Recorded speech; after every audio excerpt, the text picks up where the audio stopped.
Sí, buenas noches, bienvenidos y bienvenidas a este nuevo programa de Leyes del Pueblo. Como acabamos de ver en este video que abre este nuevo espacio de Leyes del Pueblo, vamos a analizar el tema de CNN y las medidas, el procedimiento administrativo sancionatorio que Conatel aperturó según lo establecido en el artículo 33 de la Ley de Responsabilidad Social en Radio y Televisión, y en el curso de este procedimiento sancionatorio o de cualquier índole, incluso en el acto de apertura, la Comisión Nacional de Telecomunicaciones puede de oficio solicitar además medidas cautelares. Se puede ordenar a los prestadores de servicios de radio, televisión y difusión por suscripción o los proveedores de medios electrónicos abstenerse de difundir determinados mensajes que infrinjan los supuestos establecidos en la ley. Pero además puede la Comisión Nacional de Telecomunicaciones de oficio o a solicitud de parte en el curso del procedimiento sancionatorio, incluso en el acto de apertura, dictar medidas cautelares innominadas en aras de garantizar la protección de los derechos de las usuarias y usuarios de los servicios de radio, televisión, difusión por suscripción y los proveedores de medios electrónicos, especialmente aquellos inherentes a los niños, niñas y adolescentes y aquellos que afecten la seguridad de la nación. Fíjense, ¿por qué vamos a trabajar este tema hoy? Es un tema además que tiene que ver con dos derechos fundamentales que están establecidos en la Constitución de la República Bolivariana de Venezuela.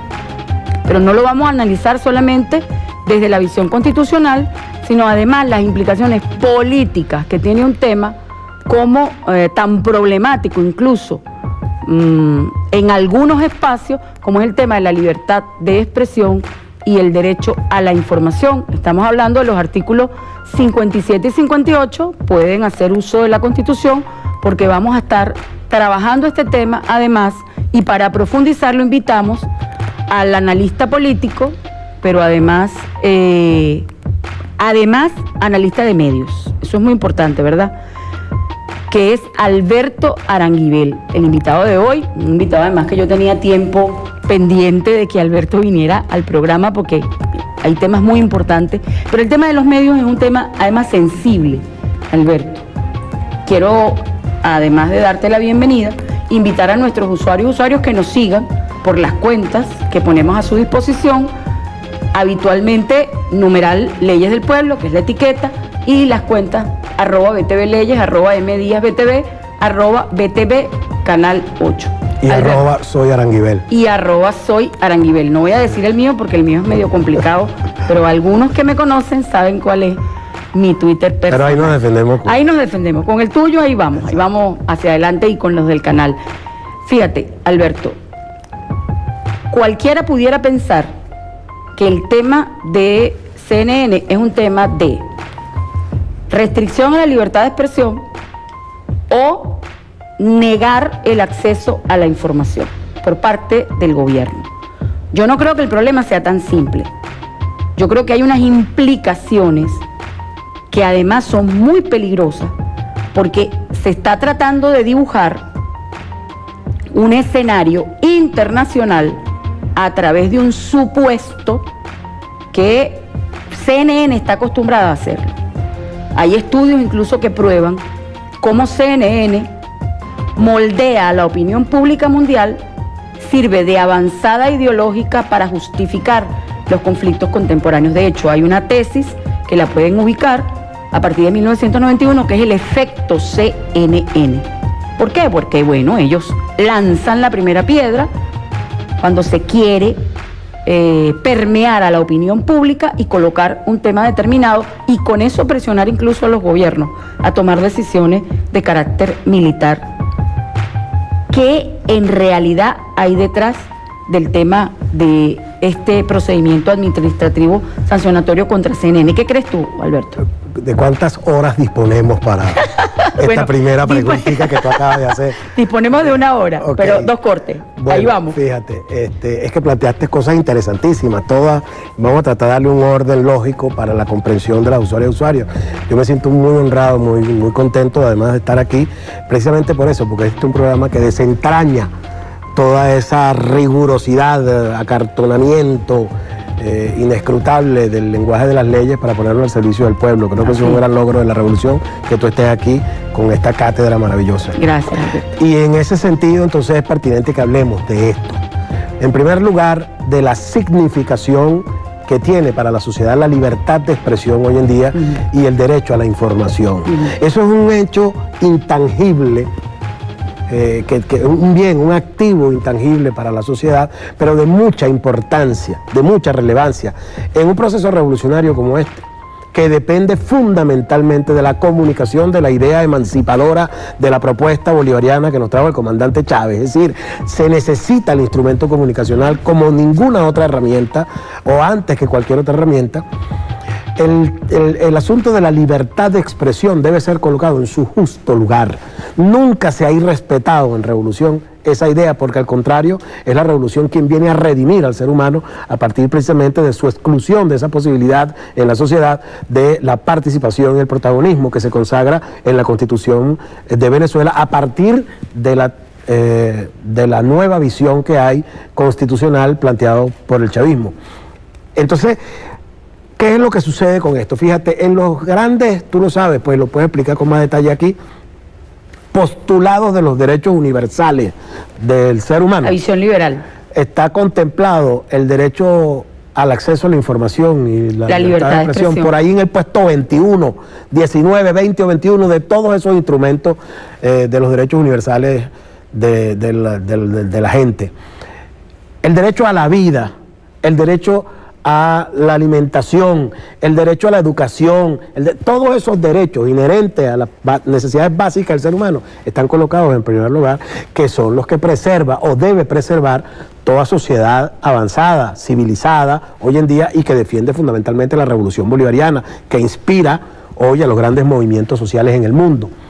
Pero los sectores hegemónicos dominantes secuestraron la idea de la libertad de expresión y de los derechos a la información, adueñándose de los medios como instrumentos para ejercer su dominación y colocar siempre como fachada el que ellos están velando por el interés de la sociedad, y en consecuencia entonces la libertad de expresión le corresponde a los dueños de los medios, lo cual es completamente falso. Entre otras razones, porque los dueños de los medios no emergen de la voluntad popular, no son electos por votación popular. Tienen intereses. Y eso significa que si son determinantes los medios de comunicación, como en efecto lo son en la sociedad, si ejercen un peso decisivo en el rumbo de las naciones a partir de la influencia que ejercen sobre su sociedad, entonces es profundamente antidemocrático que ese medio surja del poder del dinero, que tiene siempre una reducida élite de la sociedad, y no de la voluntad de las grandes mayorías, que es el precepto fundamental universal de la democracia, el respeto a la decisión de la mayoría. Claro. Entonces, si hay una sociedad que está decidiendo el rumbo de su país, el modelo que quiere de justicia y de igualdad social para su sociedad a través del voto, y un canal de televisión cualquiera que sea pretende colocar eso como ilegítimo, el ilegítimo es el canal de televisión. ¿No? Y si se ampara en el derecho a la supuesta libertad de expresión, entonces lo que está haciendo es violentando al ciudadano. Claro. Es decir, no es el gobierno el que está violentando al ciudadano, porque está ejerciendo soberanía, primero que nada, claro, sobre el espectro radioeléctrico del país, que es de todas y todos los venezolanos. Ni está violando tampoco ningún derecho de la sociedad, porque esté precisamente evitando que a través de ese medio se produzca el estallido social que está provocando desde hace tiempo ese medio de comunicación.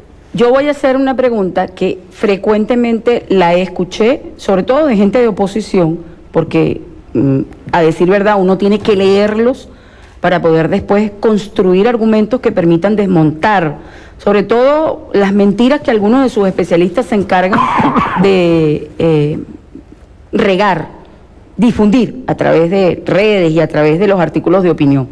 Y es el tema de que la gente tiene derecho a ver lo que quiere. El tema del individualismo, de la visión individualista del derecho a la libertad de expresión y el derecho a la información. No, y luego que lo que ves por la pantalla no es lo que quiere, es lo que quiere el dueño del medio. A eso me voy a referir. Entonces, hay un contraste entre el derecho colectivo a recibir información veraz y oportuna y el derecho a ver lo que yo quiero. En esa lógica, yo pudiera decirle a los usuarios y usuarias que como hay un sector de la población que a esta hora lo que quiere ver es pornografía, y ese es su derecho a ver lo que quiera, entonces hay que permitirles que vean pornografía en horario infantil. O sea, un gusto, y eso hay que entenderlo, señores, un gusto no es un derecho. El derecho es que yo tenga acceso a la información, pero que esa información cumpla con unos requisitos. Información veraz y oportuna, eso es lo que dice. Y con unos principios de responsabilidad. Aquí vemos exactamente, para allá iba. Eso era lo que te quería comentar. No tomas en cuenta la responsabilidad ulterior, que es además un principio establecido en los tratados internacionales, en el Pacto de San José y en el Pacto de Derechos Políticos y Civiles, que son de 1948 y 1960 y pico, ¿ok? Donde la libertad de expresión, tú puedes decir lo que quieras, a la hora que quieras, como quieras. Oye, pero tienes una responsabilidad ulterior. ¿Cuánto nos quedan? 2 minutos. 2 minutos y continuamos con la idea, pero dame tu opinión con respecto a esta visión. ¿Es correcto entonces que el Estado haya actuado en defensa de la paz? Claro, pero además en razón de otros aspectos que están relacionados no directamente con la responsabilidad, sino con la ética, que es también piedra angular en todo esto. Sí. Es decir, en razón de que un canal extranjero influye como le viene en gana desde el punto de vista editorial sobre la naturaleza de un debate que se dé en determinada sociedad. Interno. Es decir, en razón de qué. Tú te encuentras con que hay distorsiones ahí gravísimas. Una vez estaba el comandante Chávez siendo entrevistado en ese mismo canal CNN por una de sus figuras más descollantes, el periodista Larry King. Y el periodista Larry King le trató de llevar al comandante Chávez a una situación de dificultad, creía él, porque le estaba diciendo que bueno, que si había estado en Cuba, ya había hablado con Fidel.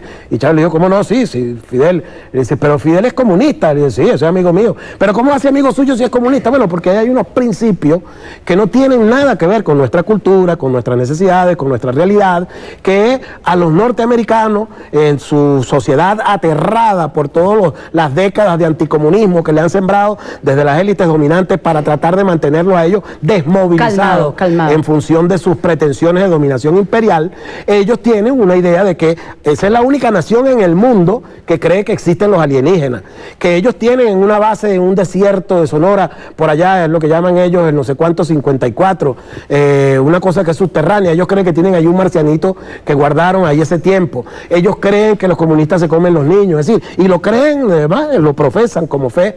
Entonces ellos piensan que, a mí me preguntaron una vez también en CNN, con motivo de la gira que hizo, ¿recuerda? El presidente de Irán por Latinoamérica, el presidente nacional Ahmadinejad, y entonces me decía el periodista de allá, incluso con un investigador muy importante, un profesor de la UNAM, recuerdo, de México, y me preguntaba, mire, pero ¿qué usted dice de esto? Que viene este hombre para acá, y yo le decía, bueno, me parece muy bien, eso es el intercambio pues que hay entre las naciones hoy en día, y dice, sí, pero es que es un tipo que es del eje del mal, el montico. Ese es en Estados Unidos, que Estados Unidos divide los países y las naciones entre amigos y enemigos de acuerdo a sus intereses. Venezuela no tiene ningún enemigo en el planeta. Lo que queremos es paz, tranquilidad y que no sigan instigando a nuestra sociedad con esas falsas visiones que no nos interesan a nosotros en lo absoluto. Eso nos interesa a los Estados Unidos. Vamos a seguir analizando este tema que tiene varias aristas, como te dije, no lo vamos a analizar desde el punto de vista solamente del acceso a la información o la libertad de expresión, sino además las implicaciones que tiene en la política. Vamos a hacer un corte y ya regresamos.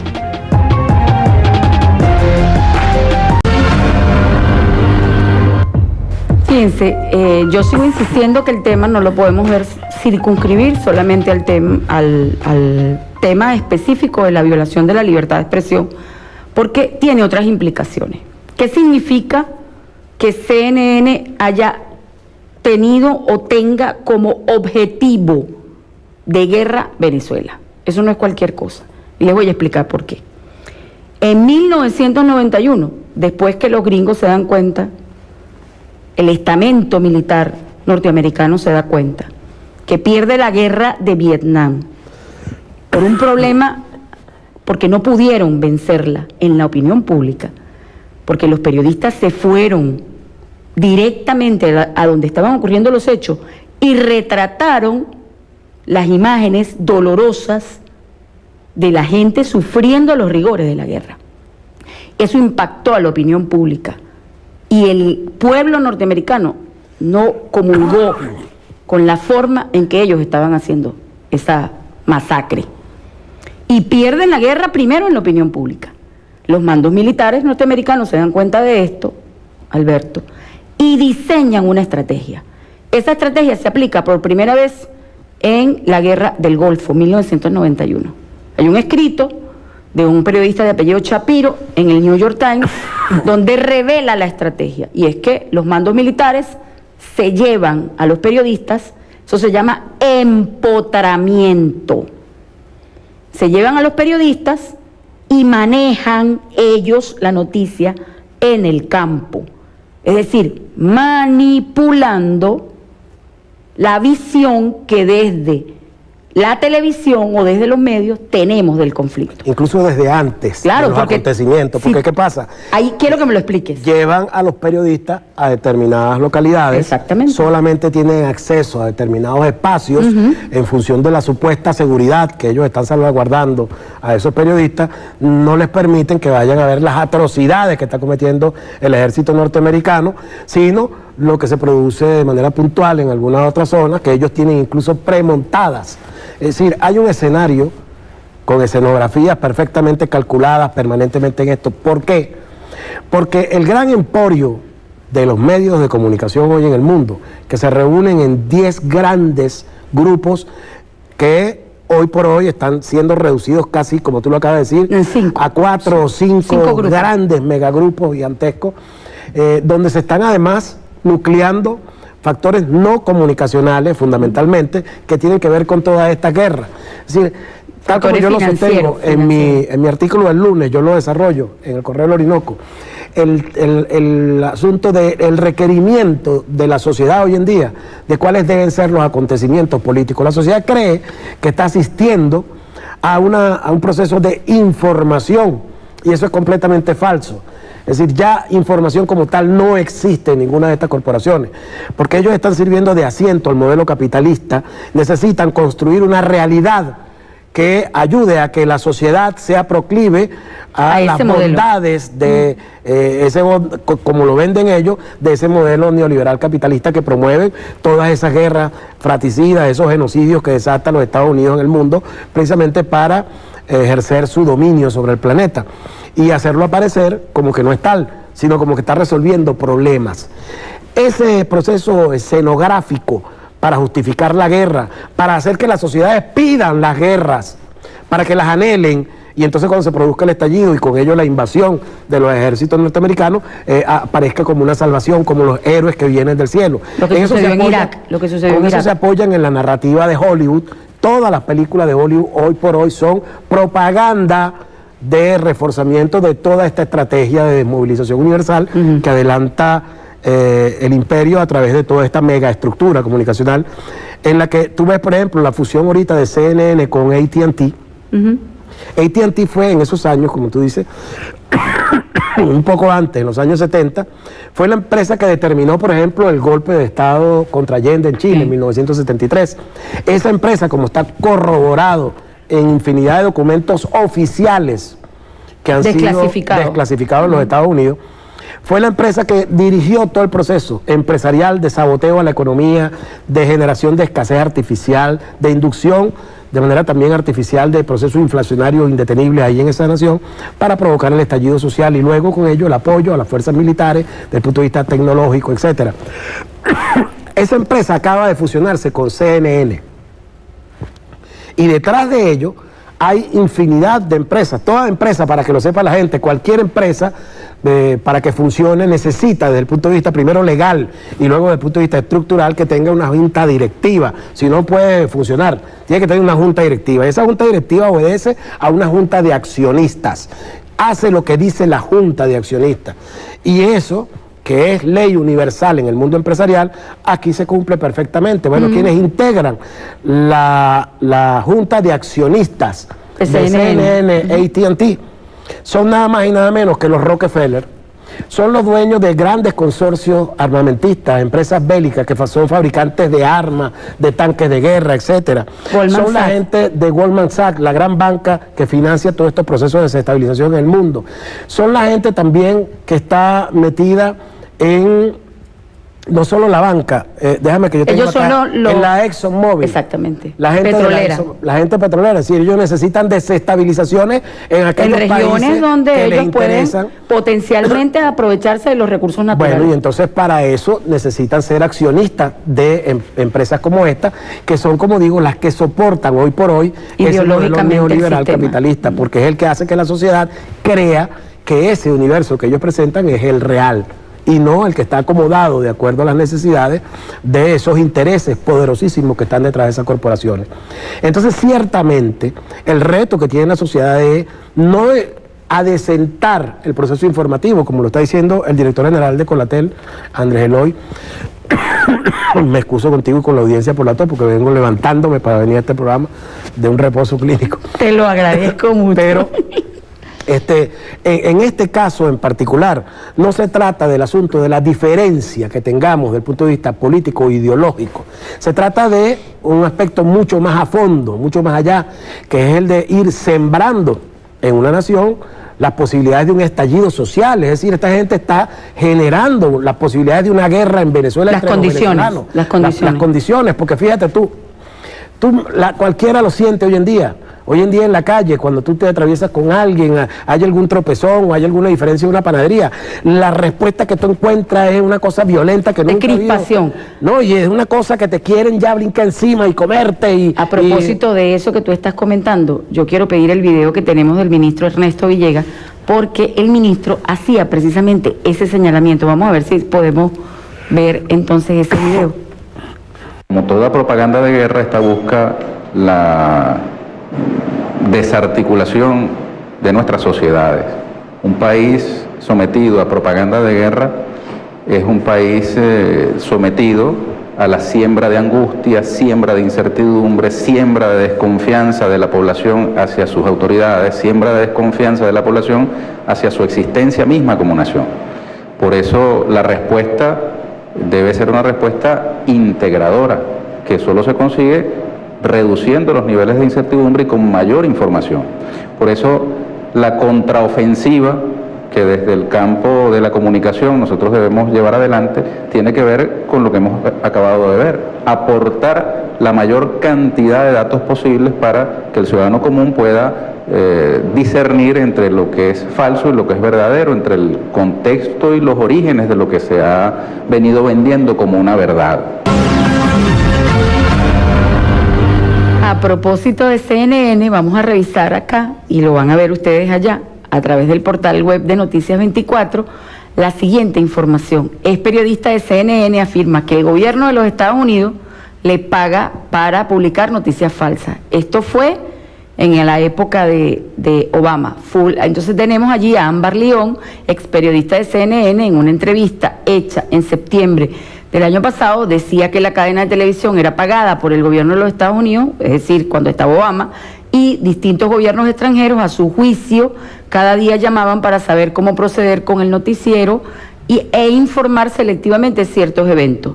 La periodista León, en aquellas declaraciones, dijo que la administración del entonces presidente de los Estados Unidos, Barack Obama, había pagado a CNN para tener el control editorial sobre algunos de sus contenidos. A CNN se le paga habitualmente para informar selectivamente en ciertos acontecimientos a los ciudadanos del mundo. Pero yo tengo otra reflexión. La investigación... Perdóname. Antes quiero acotar a eso que estás diciendo ahí, que es bien importante, porque no puede haber nadie que diga que esta señorita es chavista de ninguna manera. Es que el mismísimo presidente Donald Trump dijo, apenas fue nombrado presidente, en una rueda de prensa en privado que tuvo con los dueños de los medios, lo calificó hasta de cochino y asqueroso al dueño de CNN. Le dijo, usted cállese la boca porque usted es un cochino y un asqueroso. Eso se lo dijo Donald Trump a la gente de CNN, porque ustedes mienten, porque ustedes falsean, jamás dicen la verdad. Yo te voy a contar una experiencia personal. La investigación para la maestría en ciencias políticas es la mía. Fue papel de los medios de comunicación en los conflictos contemporáneos. Y el tema de estudio fue el caso Libia. Yo hice una entrevista especializada al periodista Jordán Rodríguez. En esa entrevista yo lo puse a analizar para tratar de contrastar los resultados que yo había obtenido de un estudio académico del análisis de 8 agencias de noticias. Escogimos unas determinadas fechas. El análisis es cuantitativo-cualitativo. Y lo sorprendente era que dentro de la investigación, Jordán revela que quien fijaba la línea, es decir, ningún medio, ninguna agencia hablaba o montaba una noticia si no pasaba primero por CNN. Imagínate el tema, es decir, ellos eran el filtro, ellos montaron conjuntamente con otros medios el embuste de haber tomado la Plaza Verde, que no lo reflejó sino 2 medios en el mundo. 2 medios en el mundo, los demás lo ocultaron.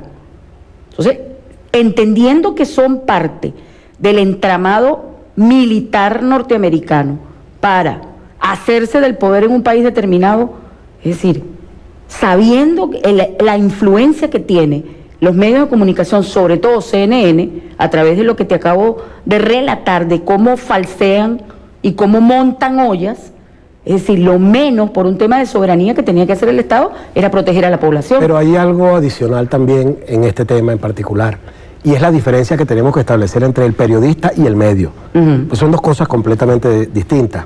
En la gran corporación mediática hay una educación para que su periodista, para asegurar que su periodista sea leal a los principios que rigen desde el punto de vista editorial y ético, ético entre comillas, a esa corporación o medio de comunicación. Entonces, más allá del asunto de naturaleza, digamos, comprensible, que pudiera haber, o justa, en cuanto a la necesidad que tiene el periodista de preservar su fuente de trabajo, no atacando su fuente de trabajo, etcétera. Bueno, eso pudiera ser comprensible. Eso no es así, no puede ser así. No debe. Los códigos éticos dicen que no es así. Pero pudiera ser entendible, es lo que quiero decir. Desde el punto de vista humano. Desde el punto de vista humano, que haya esa actitud por parte del periodista. Sin embargo, aún así, en esas condiciones, hay un daño que se le está haciendo a la sociedad por parte de todas esas corporaciones al educar en determinados principios, en determinada lógica a ese periodista, lo que lo convierte en un mercenario. Exactamente, un mercenario. Es decir, desdice de su condición profesional, incluso a veces hasta de buena fe. Yo estoy seguro que el comunicador aquel que aparecía de Venevisión encaramado a un edificio cuando Puente Llaguno, diciendo desde ahí que había un ataque de las hordas chavistas contra una pacífica marcha de la oposición, es muy probable que haya habido un resquicio de buena fe en ese periodista en algún momento determinado, que haya, digamos, lo haya llevado a hacer ese disparate de reportar a kilómetros de la noticia desde allá sin mirar en un recodo y encima con toda la situación predigerida, digamos, del contenido que estaba transmitiendo y que estaba procesándose en la redacción, porque allá era donde estaban dándole todo el añadido terrible que estaba generando esa noticia hacia el aire. Entonces, ¿qué es lo que quiero decir con esto? El periodista no es el dueño del medio de comunicación, pero sí tiene la responsabilidad de ejercer su derecho como individuo, como ciudadano, frente a la agresión, a la distorsión que le está haciendo a la realidad del medio donde él trabaja. Porque entonces él va a tener que cobrar, que chuparse esa, para decirlo en criollo, de tener esa corresponsabilidad. Esa corresponsabilidad entre lo que dice el medio y lo que el papel que él está jugando. Y lo que él desempeña, pues como transmisor. Por eso se llama comunicador, porque su papel es el de comunicar los hechos sin adulterarlos a la sociedad. Sí, vamos a seguir analizando el tema porque nos toca hacer un corte, me están haciendo señas y bueno, vamos al corte y ya regresamos.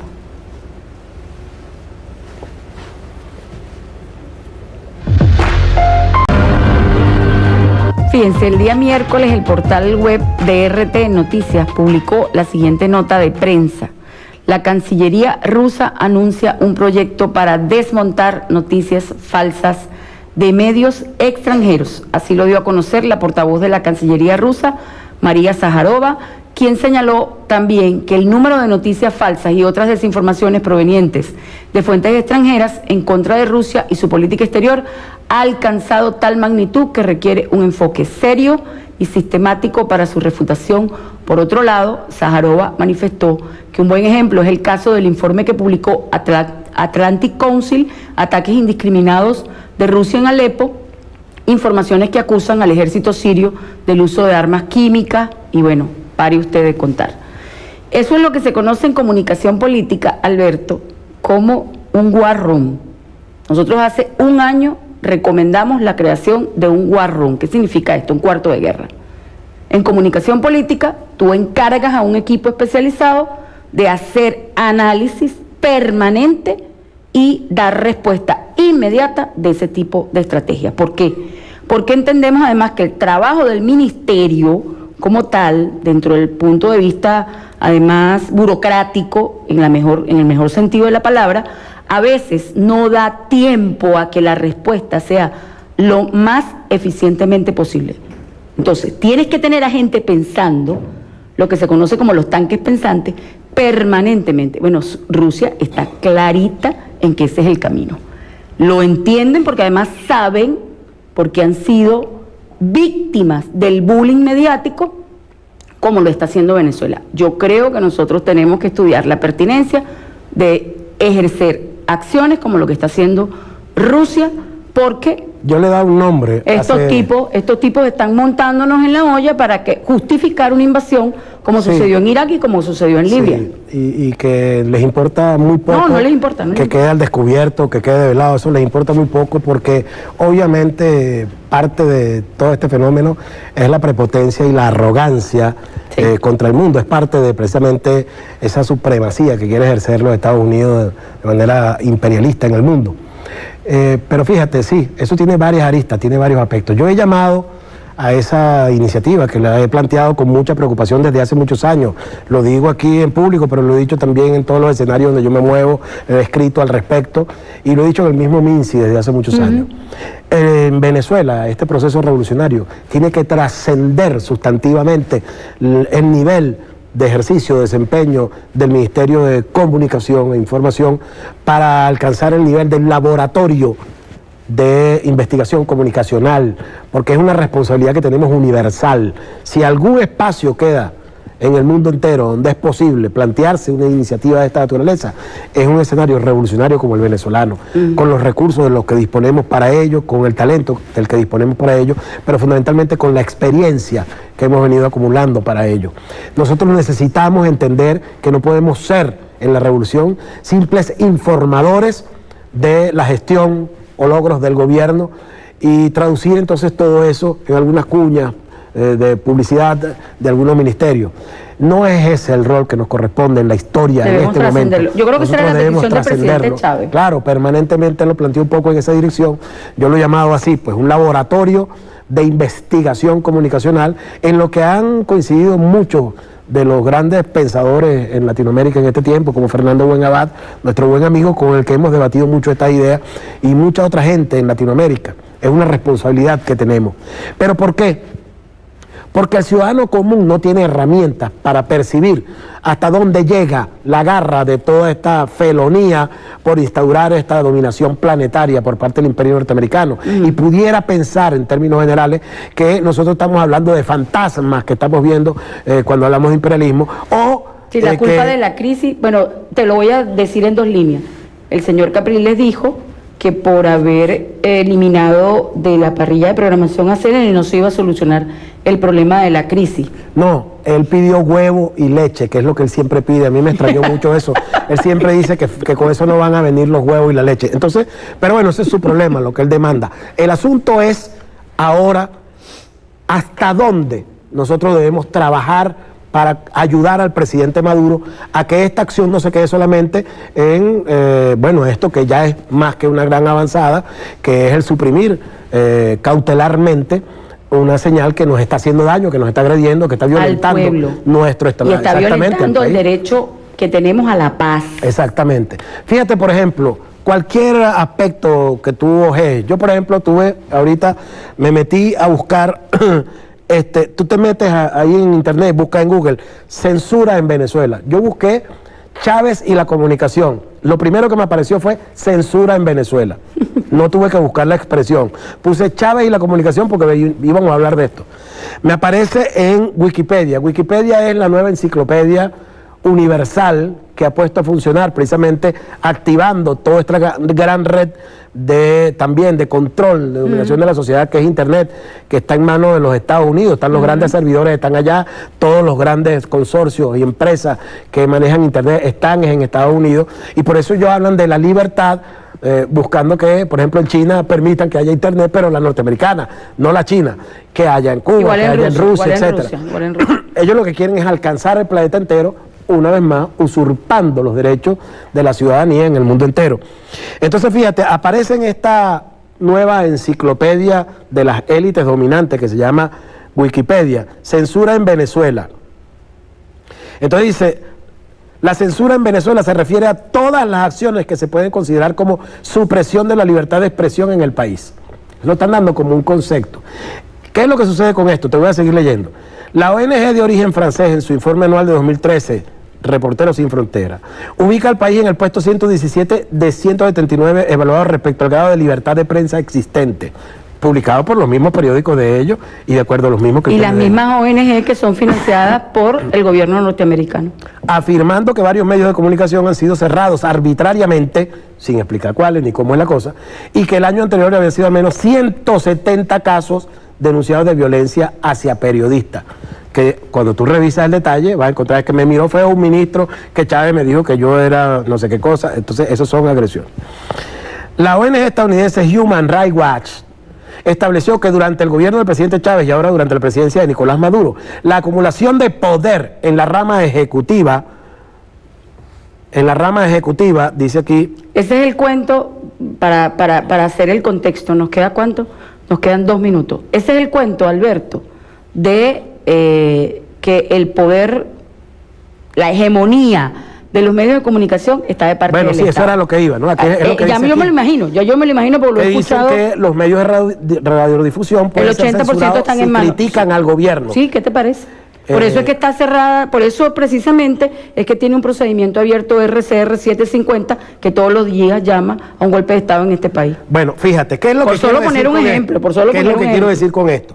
Una búsqueda en internet de esos términos, Chávez y la comunicación, y aparece censura en Venezuela. Y aparece bajo estos términos. Y cuando tú lo revisas, toda la fuente documental de toda esta página son que medios está ahí, de comunicación opositores. Y además de los Estados Unidos, ¿no? Reporteros Sin Fronteras, pero de Estados Unidos, World Report, Venezuela Health Censorship, Intimidation of Media, Nobel Peace Laureates, no sé qué cosa. Puras fuentes internacionales, Américas, además pagadas por el gobierno de los Estados Unidos. ¿Qué es lo que sucede? Que ahí estamos viendo, probablemente ahorita nadie ve eso, o nadie se lo cree, porque la gente está viendo la realidad de lo que sucede. Sabe que todo eso es una cantidad de infundios y de patrañas urdidas de manera canallesca contra el país. Pero ¿qué es lo que sucede? Que a la larga, dentro de 20, 30, 40 años, se va a hablar es del dictador Maduro, y este era el escenario de censura que había y de opresión y de no sé cuánto. Ellos están construyendo la realidad que viene, la realidad del futuro, no la que van a construir los ciudadanos, la sociedad. Pero además la oposición... Nos están robando la posibilidad de construir a nosotros la sociedad. Pero no solamente los medios, eso está representado además por los políticos de oposición, claro, que se van para allá a pedir una intervención a su propio país. Claro, y esto aparece...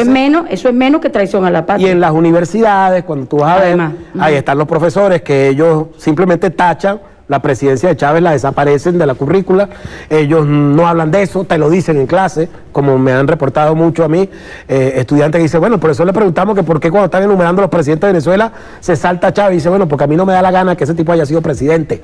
Y bueno, cuando tú ves eso es el poder hegemónico de los sectores dominantes ejercido a través de todas estas esa megaestructura de dominación que está instaurada en el planeta entero y que dañan fundamentalmente, atentan contra no solo la libertad real que le corresponde a cada individuo en la sociedad, sino que atentan contra eso, el derecho a la vida, la posibilidad de construir el futuro. Y que lo que van sembrando es el futuro que ellos les viene en gana ahorita, de manera arbitraria, antojadiza, vendiendo falsedad, un universo que no existe, un paraíso de bienestar que no existe en el capitalismo, y que ellos le hacen creer a la gente que es aquel, y que en el socialismo lo que hay es degradación de la vida del ser humano.